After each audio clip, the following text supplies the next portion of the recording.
Shalom Jemaat Home Ministry dimanapun Anda berada. Kembali lagi dalam ibadah Raya Online Home Ministry. Kita percaya bahwa dimanapun kita berada tidak mengurangi kuasa Tuhan untuk bekerja. Dan kita akan melihat kebaikan dan kuasa Tuhan dinyatakan buat kita semua, amin. Mari kita sama-sama siapkan hati kita untuk menyembah, memuji Tuhan, bahkan diubahkan oleh kebenaran firman Tuhan. Kemuliaan bagi Tuhan di tempat yang mati.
Segala pujian syukur kami naikkan kepadamu ya Tuhan dan Bapa kami Yesus Kristus, Tuhan yang sudah memelihara kehidupan kami selama berapa hari yang kami lewati bersama-sama Tuhan. Kami percaya bahwa apapun yang kami alami pada saat ini tidak mengurangi kasih Tuhan buat setiap kami. Kami akan terus melihat kebaikan dan kasih Tuhan, bahkan kuasa Tuhan dinyatakan buat setiap kami. Khususnya pada ibadah Raya Online pada saat ini Bapa, kami percaya bahwa kuasa Tuhan akan dicurahkan dimanapun kami berada, kapanpun Tuhan. Kami mengikuti ibadah ini bersama-sama. Dan biarlah ibadah ini kami buka hanya di dalam nama Bapa, di dalam nama Tuhan Yesus Kristus, di dalam nama Roh Kudus. Semua yang siap beribadah bersama saya katakan amin. Mari sama-sama kita menyembah Tuhan. Kami kagum hormat akan Engkau ya Tuhan. Kau sungguh indah tiada taranya. Sangat indah, sungguh indah Engkau Tuhan. Hanya Engkau Yesus.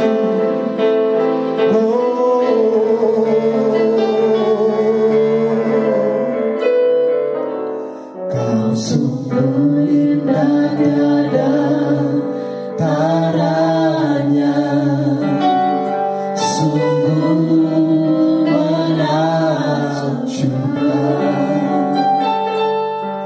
sungguh ajaib bukti mengerti lebih dari semua yang ada.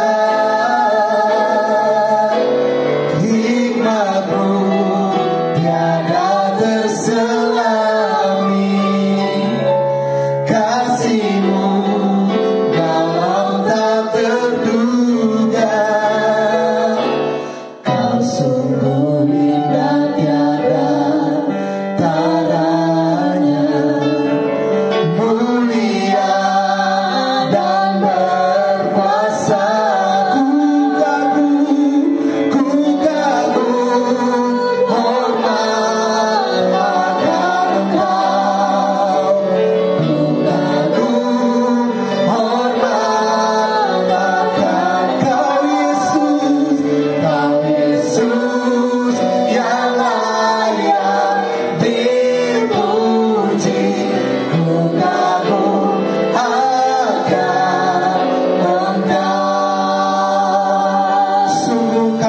kagum hormat akan Engkau.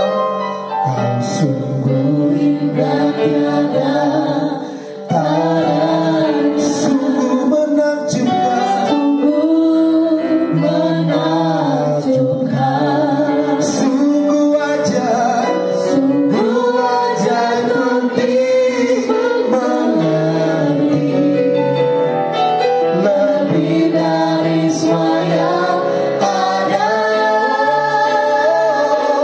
Hikmat-Mu tiada terselami, kasih-Mu dalam tak terduga. Kau sungguh indah tiada tara, mulia, mulia dan berkuasa. Ku kagum hormat, hormat akan Engkau Yesus, hormat akan Engkau Yesus, Kau Yesus yang layak dipuji. Ku kagum akan, ku kagum hormat akan Engkau ya Tuhan, hormat akan Engkau Yesus, Kau Yesus yang layak dipuji. Ku kagum akan Engkau. Katakan sama-sama, ku kagum hormat akan Engkau. Benar Tuhan, ku kagum hormat akan Engkau, Kau Yesus yang layak dipuji. Ku kagum akan Engkau. Katakan terus, ku kagum hormat akan Engkau. Hormat akan Kau Yesus, Kau Yesus yang layak dipuji. Ku kagum akan Engkau.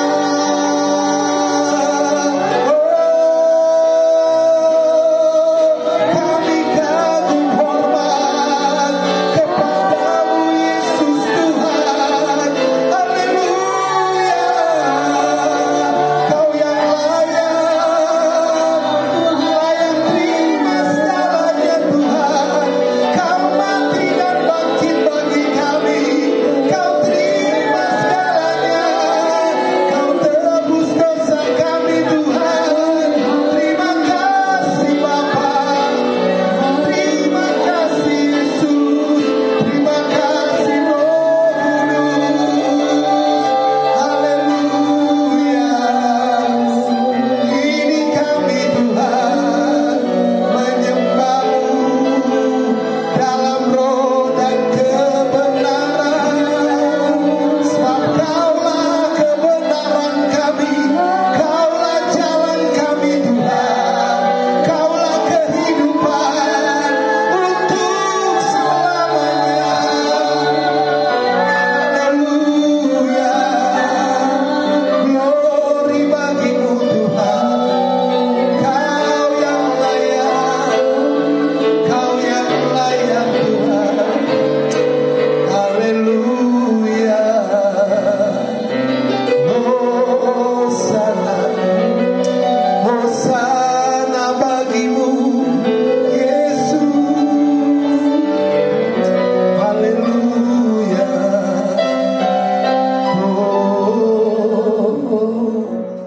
Haleluya. Kami mau katakan Hosana, Hosana. Hosana, Hosana di tempat yang tinggi.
Kita percaya bahwa dimanapun kita berada, kuasa Tuhan ada bersama-sama dengan kita. Amin. Oleh sebab itu kita siap memuji Tuhan. Kita mau besarkan nama Tuhan. Kita mau tinggikan Dia. Mari sama-sama memuji Tuhan. Besarkan nama Tuhan. Haleluya.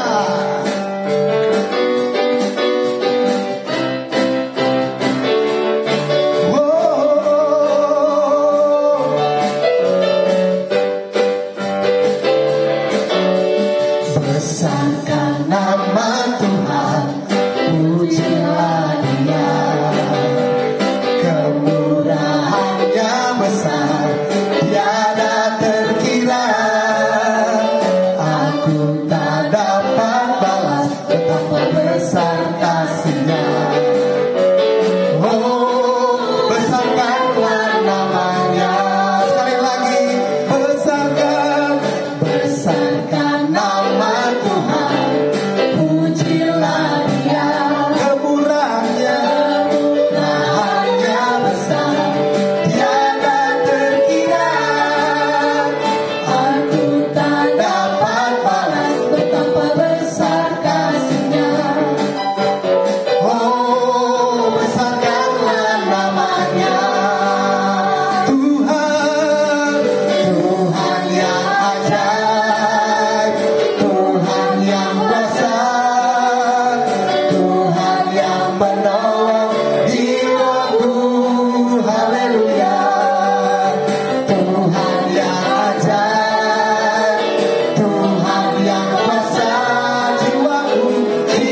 Mari kita siapkan hati dan pikiran kita untuk diubahkan oleh kebenaran firman Tuhan. Firman Tuhan akan memberikan kekuatan yang baru buat setiap kita. Firman Tuhan adalah jalan keluar buat setiap permasalahan kita. Karena firman Tuhan adalah pribadi Yesus sendiri. Haleluya.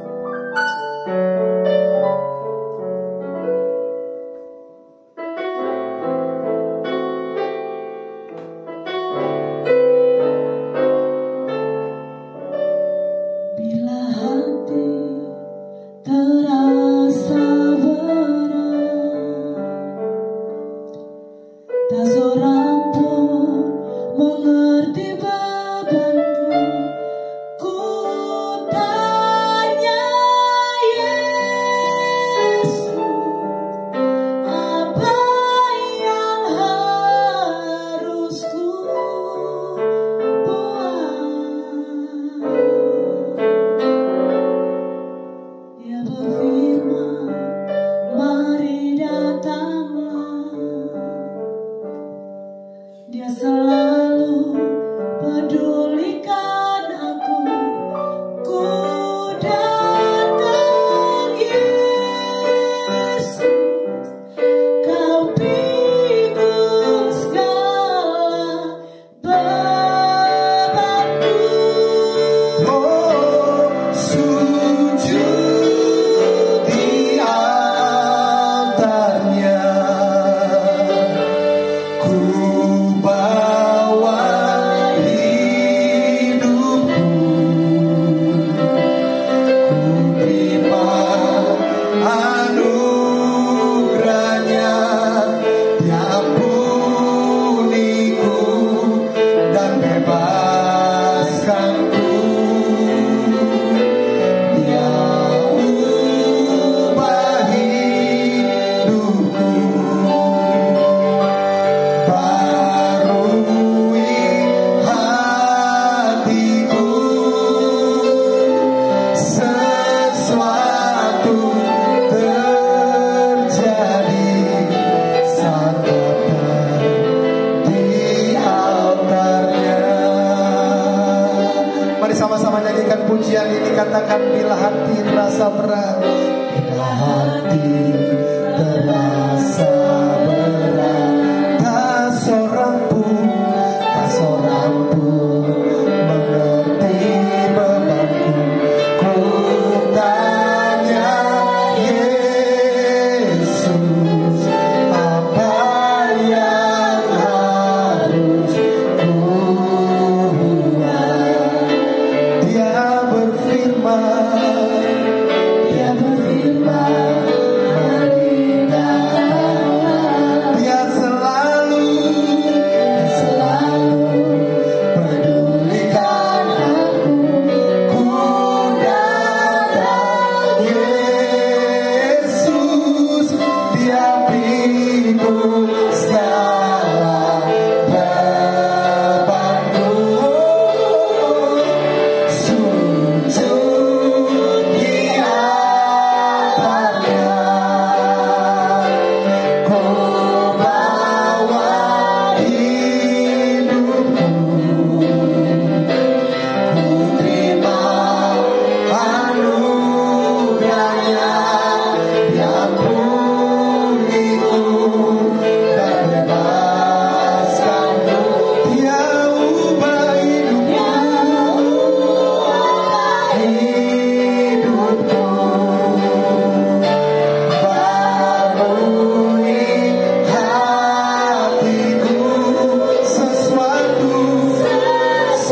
iman kerajaan sorga, itu hanya iman agama. Hanya percaya-percaya biasa saja. Sama seperti contohnya, saya percaya kepada istri saya percaya kepada saya. Saya percaya kepada anak-anak saya percaya kepada saya sebagai orang tuanya. Karena kalau iman kita cuma iman agama, maka ketaatan saudara juga hanya ketaatan agama. Kalau saudara memulai kehidupan saudara dengan iman agama dan menyelesaikannya dengan ketaatan agama, saudara adalah orang yang paling malang. Sebab saudara tidak mencapai tujuan yang Tuhan kehendaki dalam kehidupan saudara. Itu ditulis dengan jelas dalam firman Tuhan. Di dalam Filipi 3 ayat yang ke-9. Saya bacakan buat saudara. Filipi 3 ayat yang ke-9, demikian firman Tuhan. Dan berada di dalam Dia, bukan dengan kebenaranku sendiri, karena mentaati hukum Taurat, melainkan dengan kebenaran karena kepercayaan kepada Kristus, yaitu kebenaran yang Elohim anugerahkan berdasarkan kepercayaan.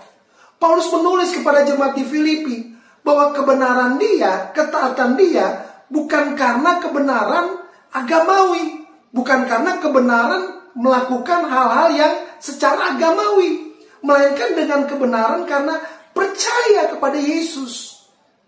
Jadi saudara, ketaatan kita didasarkan pada iman kita. Dan iman kita didasarkan pada pribadi Yesus. Sekarang pertanyaannya, percayakah saudara bahwa pusat dari iman kita adalah pribadi Yesus? Yesus adalah pusatnya, bukan yang lain. Seringkali kita orang percaya sangat kuat pada liturgi dan ritual, tapi kita kehilangan keutamaan Kristus. Padahal iman dan ketaatan kita berpusat kepada Kristus, karena Kristus adalah Raja. Ingat saudara, ketaatan kita harusnya kepada Raja. Jadi ketaatan itu adalah bahasa kerajaan. Itu bukan cuma sekedar bahasa agama. Kita ini taat karena Raja yang menyuruhnya. Betul? Saya taat karena saya takluk kepada Sang Raja. Tapi kalau saudara masih berpikir agama, berat saudara.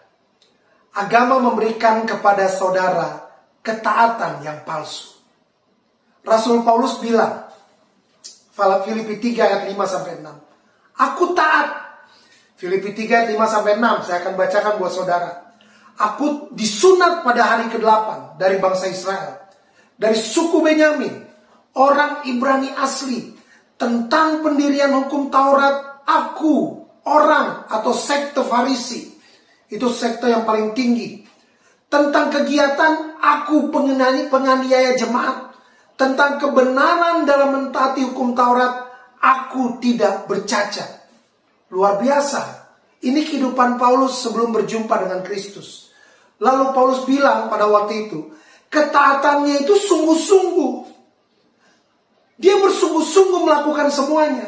Dia sungguh-sungguh taat mentaati hukum Taurat. Tidak ada satupun yang dia lewatkan. Semuanya dia lakukan. Dia lakukan dengan sungguh-sungguh. Dengan ketulusan dia lakukan. Tapi ini yang dia katakan. Semua ketaatan yang saya lakukan dengan sungguh-sungguh sebelum saya terima Kristus, itu adalah ketaatan yang sungguh-sungguh salah. Berarti ada kemungkinan kita taat pada jalan yang salah. Ya iyalah saudara, semua agama mengajarkan ketaatan. Tapi kalau kerajaan Bapa di sorga mengajarkan kepada kita bahwa ketaatan kita itu punya pondasi. Ketaatan kita itu punya pusat. Di mana pondasi dan pusatnya adalah pribadi Yesus Kristus, bukan yang lain. Itulah yang menjadi dasar kita, Bapak Ibu Saudara. Kalau saudara tidak punya dasar, maka kita hanya akan hidup beragama. Dan kalau saudara hanya hidup beragama, firman Tuhan bilang, agama tidak menyelamatkan manusia. Saudara tidak selamat karena hal tersebut. ketaatan yang dibuat berdasarkan agama, maka menurut Kolose 2 ayat 18 adalah ketaatan yang hanya untuk dipuji orang. Hanyalah ketaatan untuk kesombongan. Mau dipuji ketaatannya, mau dipuji orang, dibilang hebat sama orang. Ketaatan hanya untuk show kepada orang lain. Yesus mengajarkan kepada kita taat kepada Bapa di sorga, karena kita takluk pada pemerintahannya di dalam kehidupan kita. Amin Bapak Ibu Saudara. Itu intronya. Sekarang saya akan masuk dalam khotbah. Apa arti ketaatan dalam firman Tuhan? Dalam firman Tuhan, kita sama-sama tahu dibagi dua, ada perjanjian lama dan perjanjian baru. Di dalam perjanjian lama, kata ketaatan diartikan dalam beberapa kata. Contoh, kata dengar, itu artinya taat. Mendengar suara Tuhan, itu artinya taat. Maka waktu kita kecil, ada kata begini, dengar-dengaran. Mungkin orang tua kita bilang, dengar-dengaran ya. Sehingga kita seringkali berpikir bahwa ketaatan itu cuma sekedar mendengar.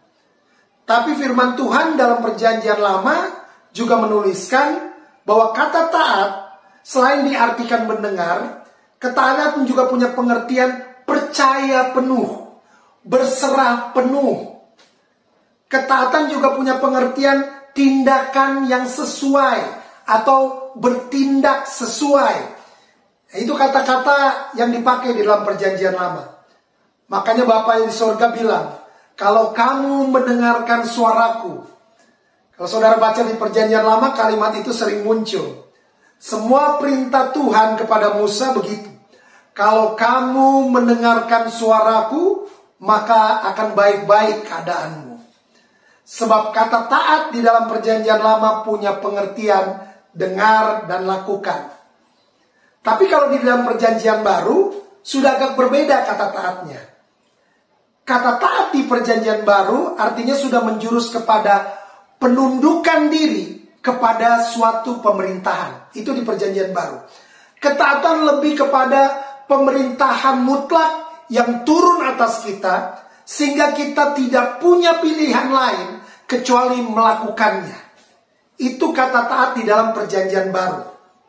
Di mana kata yang paling banyak dipakai di perjanjian baru itu adalah kata hupotasso. Hupotasso itu di dalam kata Yunani itu punya pengertian orang tunduk dan melakukan apa yang diminta oleh atasan.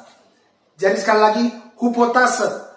Hupotasso di dalam firman Tuhan katanya hupotasso, bukan hupotassomai. Itu dua hal yang berbeda. Kalau hupotassomai adalah ketaatan seperti tentara, taat untuk mati, taat sampai mati.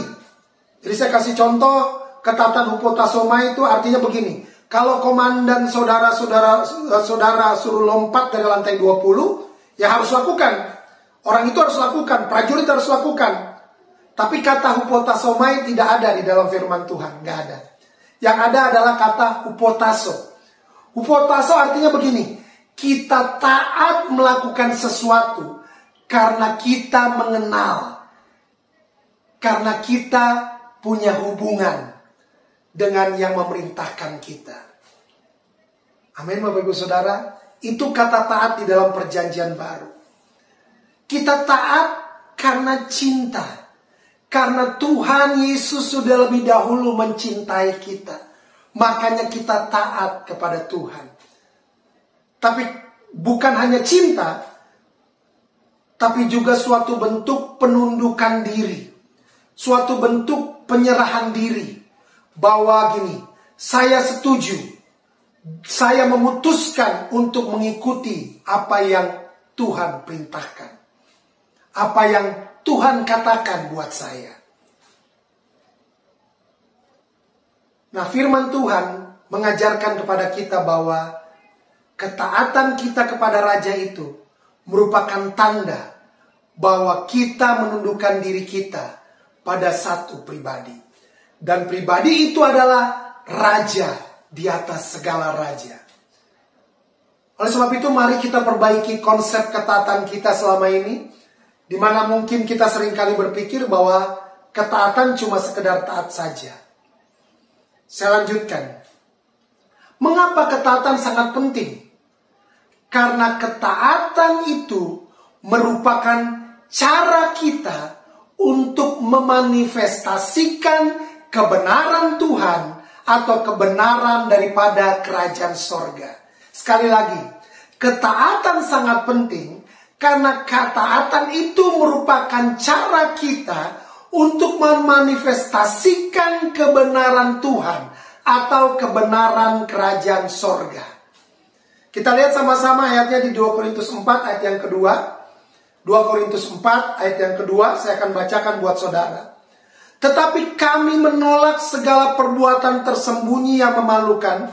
Kami tidak berlaku licik dan tidak memalsukan firman Elohim.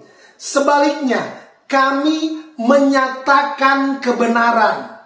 Perhatikan kalimat itu, kami menyatakan kebenaran dan dengan demikian kami menyerahkan diri kami untuk dipertimbangkan oleh semua orang di hadapan Elohim.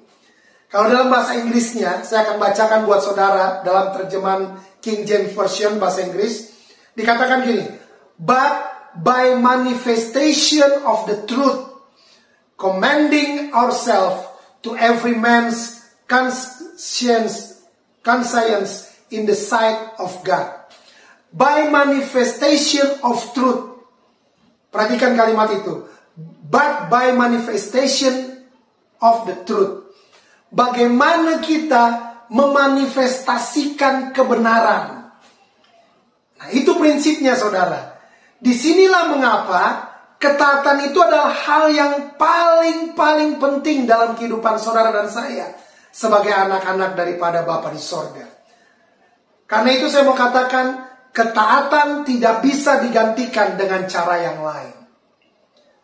Ketaatan tidak bisa diganti dengan memberi. Ketaatan tidak bisa diganti dengan cara apapun yang lain. Saudara tidak bisa sogok Tuhan. Sebab begini, tujuan Tuhan menaruh saudara dan saya di dunia ini adalah supaya kehendak Bapa terlaksana di dunia ini lewat saudara dan saya. Ini adalah hal yang paling dasar, yang penting sekali untuk saudara dan saya ketahui. Mengapa kita harus taat? Karena Elohim, karena Tuhan kita itu roh. Yohanes 4 ayat 24 bilang seperti ini. Elohim, Tuhan itu roh, dan barang siapa menyembah Dia harus menyembahnya dalam roh dan kebenaran. Karena Bapa itu roh, saudara. Bapa di sorga itu roh. Maka kita tidak bisa melihat Bapa. Yohanes 1 ayat 18 bilang bagian A. Bahwa kita itu tidak bisa, tidak ada seorang pun yang pernah melihat Bapa. Tetapi anak tunggal Bapa yang menyatakannya. Firman Tuhan jelas di dalam Yohanes, tidak ada seorang pun yang pernah melihat Bapa. Tidak ada, kenapa? Karena Bapa itu roh. Roh nggak bisa dilihat, bukan? Roh nggak bisa dilihat, saudara. Roh nggak kelihatan. Dan semua yang ada di dalam kerajaan sorga, kerajaan Bapa, juga itu sifatnya roh, spiritual. Kerajaan Bapa nggak kelihatan. Saudara nggak bisa lihat dengan kasat mata kerajaan Bapa. Saudara nggak bisa lihat kemuliaan Bapa dengan kasat mata. Sebab semuanya itu terjadi di alam roh. Dan alam roh tidak kelihatan. Kebenarannya nggak kelihatan. Kehendaknya tidak kelihatan. Cara kerjanya tidak kelihatan. Karena Tuhan itu raja dari spiritual kingdom. Raja dari alam roh. Tapi Yohanes 1 ayat 18 bilang, anak tunggal Bapa yang menyatakannya. Berarti begini, Yesus yang menyatakannya. Menyatakan maksudnya bagaimana? Tadi yang saya katakan kerajaan Bapa itu tidak kelihatan. Kerajaan Bapa yang ada hukumnya, ada budayanya, ada gaya hidupnya. Itu nggak kelihatan. Tapi mau menyatakan dirinya di bumi ini. Yang tidak kelihatan itu mau menyatakan dirinya. Dan bumi adalah tempat di mana kehendak Elohim atau kerajaan Bapa dinyatakan. Apa artinya dinyatakan, saudara? Dinyatakan kan artinya gini, membuat yang tidak kelihatan, membuat yang tidak nyata menjadi nyata, menjadi kelihatan. Itu artinya menyatakan. Amin, Bapak Ibu Saudara. Jadi Yesus menyatakannya, anak tunggal Bapa yang menyatakannya. Saudara nggak bisa lihat pengampunan, nggak bisa. Pengampunan akan terlihat waktu saudara mengampuni orang lain. Saudara nggak bisa lihat kasih, nggak bisa. Tapi waktu saudara mengampuni orang yang nggak layak dikasihi, baru kelihatan bagaimana kasih itu sebenarnya. Hampir semua prinsip, semua budaya, kuasa, kualitas, semua itu tidak kelihatan. Karena memang kerajaan Tuhan, kerajaan sorga itu adalah kerajaan spiritual, kerajaan yang tidak terlihat. Maka itu disitulah iman menjadi sangat penting sekali. Betul Bapak Ibu Saudara? Karena itu saya mau katakan begini, ketaatan tanpa iman hanyalah ketaatan manusiawi, ketaatan agamawi. Sekali lagi saya mau sampaikan, ketaatan tanpa iman hanyalah ketaatan manusiawi, ketaatan agamawi. Sebab dengan imanlah kita tahu bahwa segala sesuatu yang tidak kelihatan dapat termanifestasi. Siapa yang bisa lihat mujizat?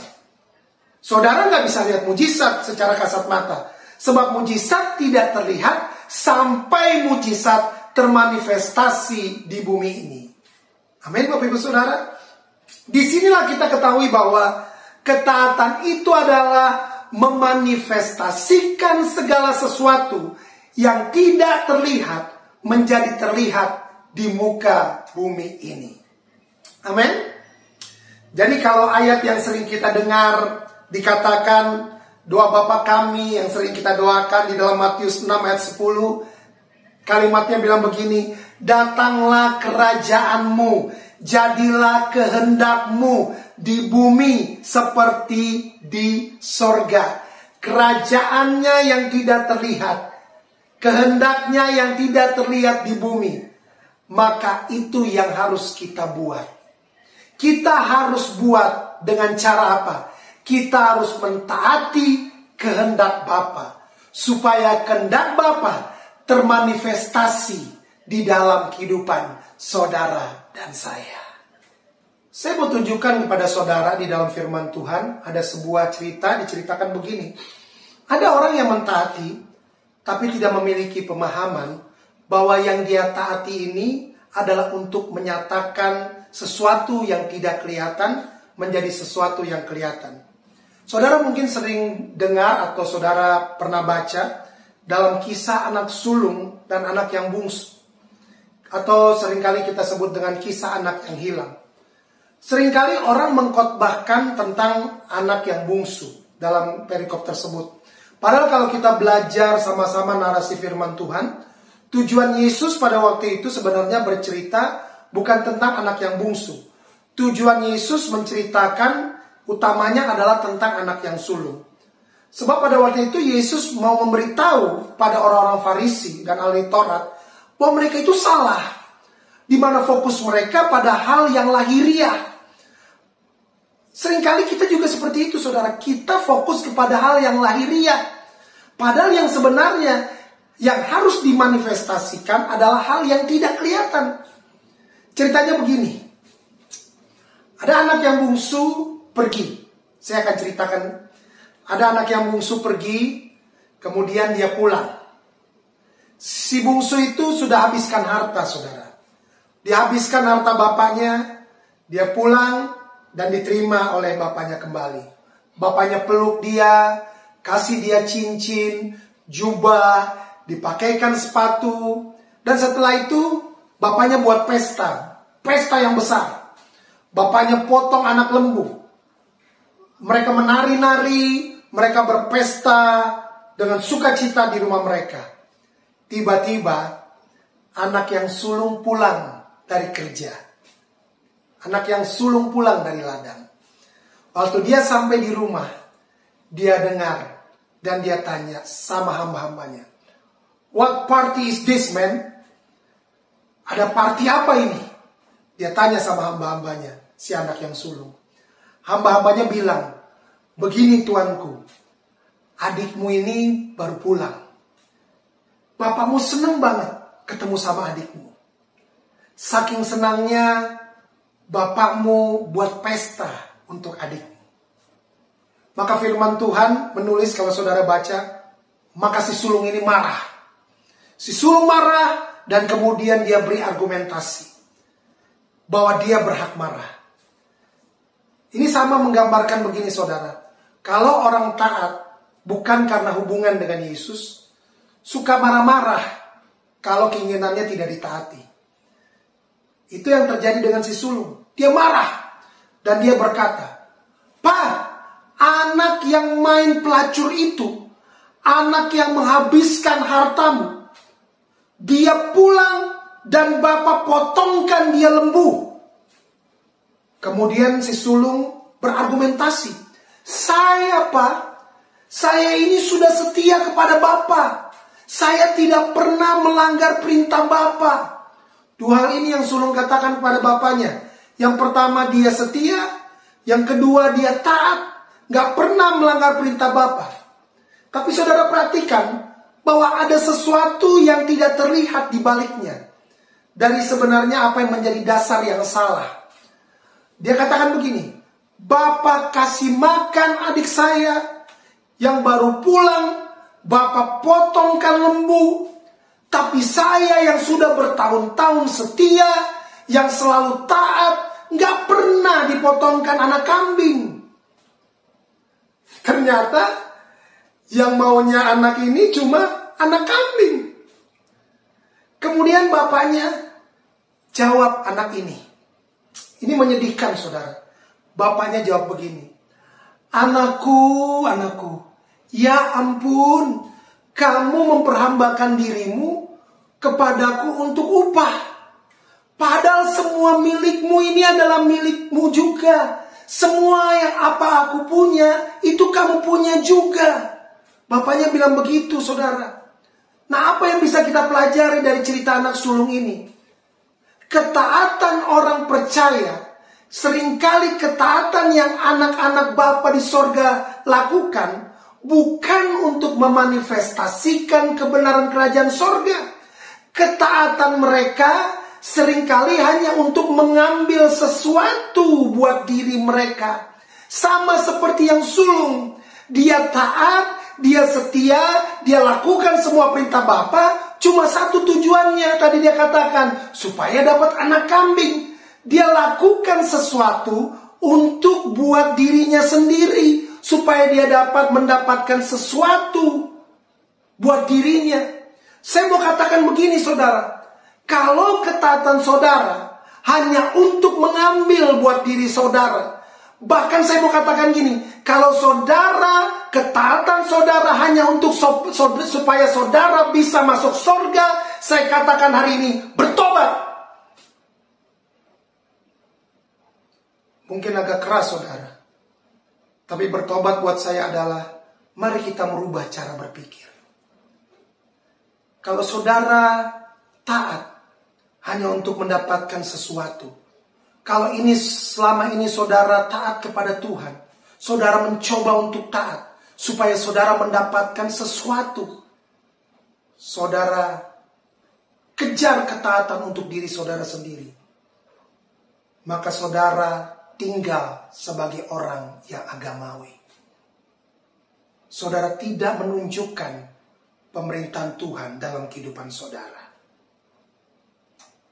Saudara tidak punya kerinduan untuk menjadikan Yesus Kristus menjadi Raja. Kenapa? Karena kita taat bukan untuk memanifestasikan kehendaknya. Kita taat seringkali cuma untuk membangun ketaatan agamawi, yang membangun ketaatan pada kesombongan manusia. Kolose 2:18 yang tadi saya katakan, cuma untuk dipuji, cuma mau diangkat-angkat. Ketaatan ini, saudara, ditolak oleh Bapa di sorga. Dan saya percaya saudara yang adalah jemaat home ministry adalah saudara taat kepada Tuhan. Karena saudara ingin memanifestasikan apa yang Tuhan sudah taruh dalam kehidupan saudara dan saya. Amin. Ada seorang pribadi, yaitu Yesus Kristus, yang harus kita manifestasikan.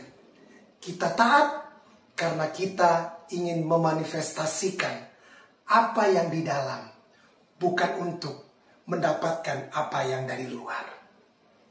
Saya lanjutkan. Waktu Yesus berkata selanjutnya tentang anak sulung ini, dia bilang sama orang Farisi, dia ceritakan pada orang Farisi, waktu ahli Taurat mendengar ceritanya, sebenarnya Yesus mau bilang begini, sebenarnya kalian ini yang bermasalah. Dimana kemudian kalau saudara baca, ketika orang Farisi mendengar perumpamaan itu, mereka menjadi seperti kebakaran jenggot. Ternyata merekalah yang Yesus maksudkan dari cerita tersebut. Karena memang saudara, tujuan Yesus bercerita untuk kasih tahu orang-orang Farisi dan ahli Taurat pada waktu itu, bahwa ketaatan mereka itu cuma ketaatan agamawi. Pemahaman mereka salah, maka ketaatan mereka pun salah. Iman mereka keliru, maka ketaatan mereka pun keliru, saudara. Dan sangat menyedihkan kalau menemukan orang-orang percaya, anak-anak Bapa yang kelihatannya taat, tapi sebenarnya sangat keropos di dalam. Ketaatan yang tidak teruji. Makanya sekarang kita belajar, Bapak Ibu Saudara, untuk mentaati Sang Raja di atas segala raja, yaitu Yesus Kristus. Maka kita harus memiliki, yang pertama, gambaran yang tepat. Kita harus memiliki gambaran, contoh yang tepat, yang mengubah paradigma kita, yang mengubah cara berpikir kita di dalam hal ketaatan. Dan teladan kita, gambaran kita itu adalah pribadi Yesus Kristus. Saya mau katakan begini, Yesus Kristus itu taat pada waktu tidak kelihatan. Ada banyak, mungkin kita pernah dengar, kemana Yesus Kristus pada waktu Yesus Kristus umur 12 tahun sampai umur 33,5 tahun. Kemana Yesus Kristus? Kemana dia? Tidak muncul sekitar 18 tahun. Sampai Yesus memulai pelayanannya umur 30 tahun. Dia memulai lagi pelayanannya umur 30 tahun, jadi 18 tahun. Selama dari umur 12 sampai umur 30 tahun, tidak diceritakan dalam Alkitab kemana Yesus, di mana Yesus tidak diceritakan. Kita nggak tahu banyak, ada banyak yang menafsirkan. Tapi yang saya tahu bahwa Yesus belajar taat. Selama 18 tahun, Yesus belajar taat, walaupun tidak ada yang melihat. Betul Bapak Ibu Saudara? Ada satu buku juga yang menerjemahkan gini. Saya cerita sedikit, lucu juga nih. Dia menulis sebuah buku pada waktu itu, Silent Years of Jesus. Artinya Yesus di masa-masa nggak ada yang tahu. Dalam buku itu dia menulis bahwa begini, Yesus itu pergi belajar waktu umur 12 tahun sampai umur 30 tahun. Selama 18 tahun itu Yesus pergi belajar pada pendeta-pendeta Buddha. Dia pergi ke Tibet, ya kan? Ada yang bilang begitu. Kalau menurut saya, kalau benar Yesus pergi ke Tibet, maka pulang dari Tibet, Yesus pasti jadi apa saudara? Jago kungfu, ya kan? Karena saudara tahu bahwa di Tibet itu pusatnya Shaolin, saudara. Pusatnya Shaolin. Jadi kalau Yesus ke Tibet pada waktu itu, Yesus belajar kungfu, saudara. Maka ada ayatnya. Kalau Yesus belajar kungfu dan benar bahwa waktu itu Yesus ke Tibet, ada ayat yang nulis begini, tampar pipi kiri, kasih pipi kanan. Maka ayatnya tidak akan tertulis begitu. Ayatnya akan berubah. Tampar pipi kiri, tendang pakai kaki kanan. Itu kalau Yesus pergi belajar ke Tibet. Tapi bukan kan saudara, kita nggak percaya hal itu. Karena yang Yesus ajarkan bukan yang berasal dari Tibet saudara. Tapi yang Yesus ajarkan adalah dia mendengar apa yang Bapaknya ajarkan. Yesus tahu akan kehendak Bapaknya. Kenapa? Karena Yesus kenal pribadi Bapaknya. Yesus belajar taat. Ini poinnya. Yesus belajar taat walaupun orang tidak melihat. Itu ketaatan yang sejati, saudara. Nggak ada yang tahu Yesus buat apa. Nggak ada yang lihat Yesus buat apa. Tapi sementara tidak ada seorang pun yang melihat, Yesus belajar untuk menjadi taat. Karena itu, saudara, ketaatan ritual kita harus berubah. Bukan cuma ketaatan agamawi. Pergi ke ibadah, nyanyi, dengar firman, kasih persembahan, dapat berkat, pulang. Bukan hanya itu, saudara. Tapi yang terutama adalah supaya pemerintahan Bapa, pemerintahan Yesus di dalam kehidupan kita bisa nyata, bisa kita manifestasikan dari dalam kehidupan kita. Sekali lagi, ini prinsip yang sangat mendasar. Supaya kekristenan kita punya tujuan, bukan cuma agamawi. Kita ada di bumi ini, saudara dan saya ada di bumi ini, untuk menyatakan kehendak Bapa di bumi. Supaya Bapa yang gak kelihatan, sifat-sifatnya dinyatakan. Kebaikannya yang tidak kelihatan menjadi kelihatan. Kekudusannya dirayakan. Kemuliaan Bapa dipuji dan disembah. Dan kerajaannya dapat dinyatakan di bumi ini. Kesimpulannya adalah, waktu saudara taat, waktu saudara dan saya taat melakukan kehendak Bapa. Karena kita taat, karena kita punya hubungan. Kita taat karena Bapa Yesus mengasihi kita orang berdosa. Dan karena itu kita mengasihi Yesus. Dari hal-hal yang kecil yang kita buat. Tuhan akan menyatakan hal tersebut lewat kehidupan saudara dan saya. Lewat ketaatan kita, maka hal-hal yang tersembunyi, yang tidak kelihatan, akan terlihat. Karena sebenarnya orang di dunia ini mau tahu seperti apa kerajaan sorga itu. Kerajaan sorga dinyatakan ketika anak-anak Bapa, yaitu saudara dan saya, orang-orang yang percaya, menyatakan kebenaran Tuhan, menyatakan kuasa Tuhan, menyatakan budaya kerajaan sorga, memanifestasikan gaya hidup kerajaan sorga. Karena sekali lagi, ini tugas saudara dan saya untuk memanifestasikan apa yang tidak kelihatan menjadi terlihat. Amin. Tuhan Yesus memberkati saudara dan saya sampai selama-lamanya. Sobat Home Ministry dimanapun Anda berada, saat ini kita akan masuk dalam sakramen perjamuan kudus. Dan saya persilakan saudara yang ada di rumah untuk bangkit berdiri. Bagi saudara-saudara yang saat ini sudah menyiapkan sarana perjamuan kudus, mohon dipegang. Dan kita akan doakan sama-sama. Di dalam nama Tuhan Yesus saat ini kami mengangkat roti dan anggur ini. Kami kuduskan, kami sucikan di dalam nama Tuhan Yesus menjadi layak digunakan untuk perjamuan kudus ini. Dalam nama Tuhan Yesus, haleluya, amin. Saudara, dengarkanlah ketetapan perjamuan kudus. Yesus berfirman, "Akulah roti hidup yang telah turun dari sorga. Jikalau seorang makan dari roti ini, ia akan hidup selama-lamanya. Dan roti yang kuberikan itu ialah dagingku, ia akan kuberikan untuk hidup dunia."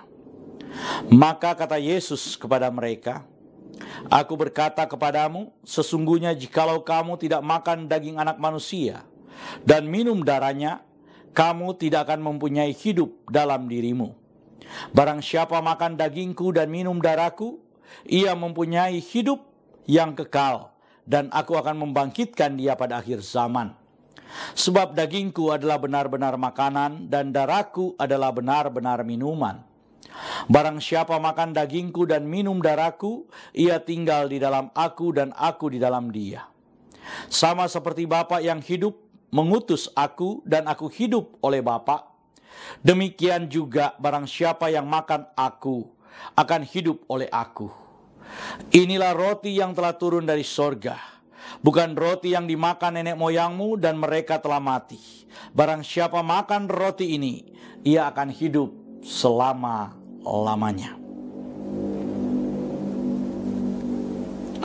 Dan ketika mereka sedang makan, Yesus mengambil roti, mengucap syukur, memecah-mecahkannya, lalu memberikan kepada murid-muridnya dan berkata, "Ambillah, makanlah, inilah tubuhku."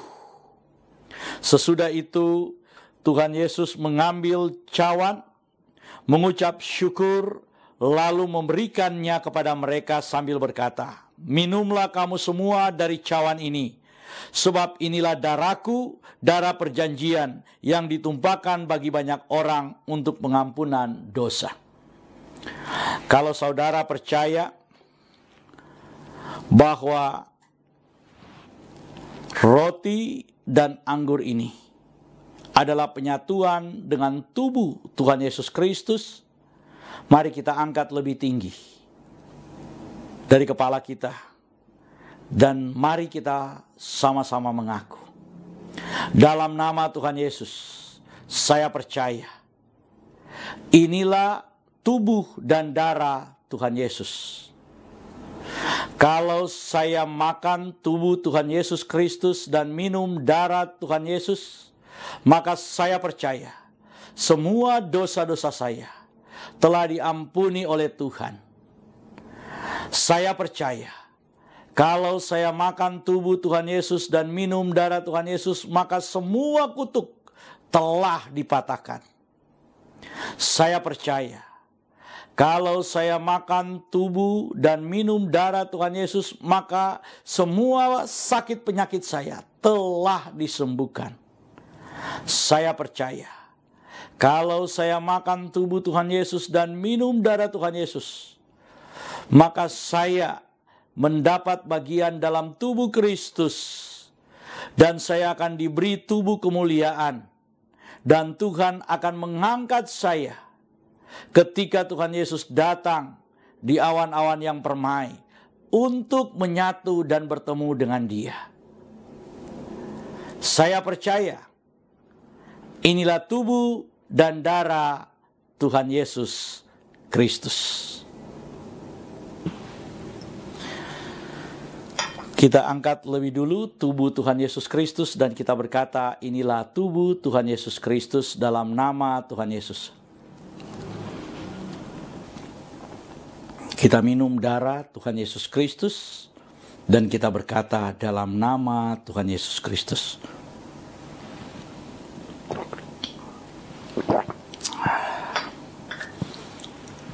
Mari kita mengucap syukur bersama-sama.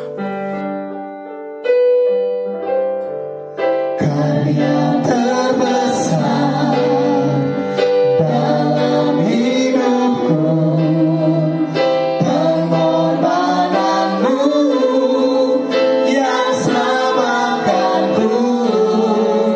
Engkaulah harta yang tak ternilai, yang ku miliki dan ku hargai. Yesus, Engkau ku kagumi. Karya terbesar dalam hidupku, pengorbananmu yang selamatkanku. Engkaulah harta yang tak ternilai, yang ku miliki dan ku hargai. Yesus, Engkau ku kagumi.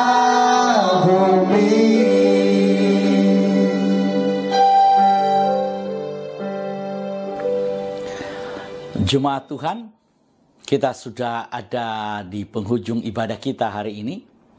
Sebelum kita masuk dalam doa berkat, kami ingin memberitahukan bahwa Home Ministry terus melayani jemaat Tuhan.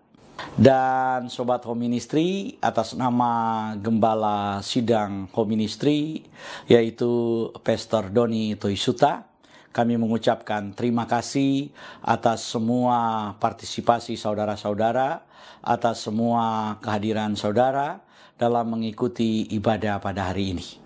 Kita akan mengakhiri ibadah kita. Mari angkat kedua belah tanganmu. Arahkan hati dan pikiranmu, dan aminkan semua berkat yang diucapkan buatmu. Di dalam nama Tuhan Yesus, diberkatilah hidupmu, diberkatilah keluarga, suami, istri, anak-anak, dan cucu-cucumu. Diberkatilah rumah tempat tinggalmu, diberkatilah sumber-sumber mata pencarian, pekerjaan, dan karirmu. Diberkatilah tubuh jasmani dan kesehatanmu. Dan diberkatilah pertumbuhan rohanimu. Biarlah semua berkat dari Bapa Sorgawi, Bapa Yahweh namanya, cinta kasih dari Tuhan kita Yeshua HaMashiach, dan persekutuan dengan Roh-Nya yang kudus, menyertai kita semua mulai dari sekarang sampai selama-lamanya. Kita yang percaya diberkati oleh Tuhan dan menerima berkat Tuhan ini. Mari sama-sama kita berkata, amin.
Puji Tuhan, ibadah kita sudah selesai. Selamat hari Minggu. Tuhan Yesus memberkati kita semua.